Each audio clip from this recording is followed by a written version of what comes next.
சேலத்தில் மது போதையில் சக மாணவனை படுகொலை செய்து காணொளியில் சிறுவர்கள் படம் பிடித்துள்ளனர். கஞ்சா, மது போதையை ஒழிக்க போர்க்கால நடவடிக்கை தேவை என்று பாமக தலைவர் அன்புமணி வலியுறுத்தியுள்ளார். காட்டுவிளவு என்ற இடத்தில் மது போதையில் மாணவர்களுக்கு இடையே ஏற்பட்ட மோதலில் கொலை நிகழ்ந்திருக்கிறதாக அன்புமணி குறிப்பிட்டிருக்கிறார். 2 மாணவர்கள் உட்பட 3 பேர் சேர்ந்து கோகுல் என்ற சக மாணவரை கத்தியால் குத்திக் கொன்றுள்ளனர் என்றும் குறிப்பிட்டிருக்கிறார்.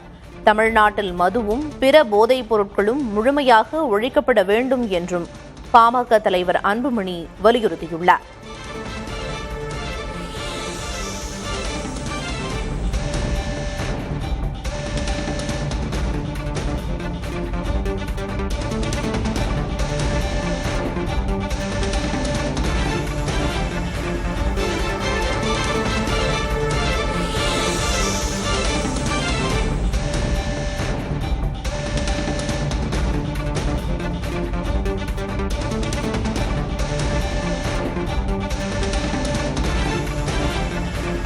கஞ்சா மற்றும் மது போதையை ஒழிக்க போர்க்கால நடவடிக்கை தேவை என்று பாமக தலைவர் அன்புமணி வலியுறுத்தியுள்ளார். சேலத்தில் மது போதையில் சக மாணவனை படுகொலை செய்து காணொளியில் படம் பிடித்த சிறுவர்கள் தொடர்பான சம்பவத்தை சுட்டிக்காட்டி இந்த வலியுறுத்தலை முன்வைத்திருக்கிறார்.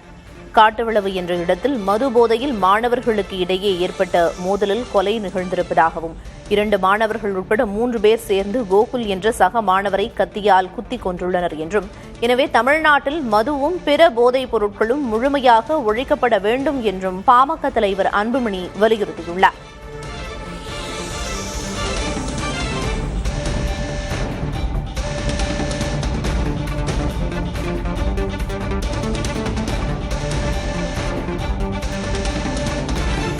கஞ்சா மற்றும் மது போதையை ஒழிக்க போர்க்கால நடவடிக்கை தேவை என்று அன்புமணி வலியுறுத்தியுள்ளார். சேலத்தில் சக மாணவனை கொன்று சிறுவர்கள் வீடியோ எடுத்த சம்பவத்தை சுட்டிக்காட்டி இந்த வலியுறுத்தலை முன்வைத்திருக்கிறார்.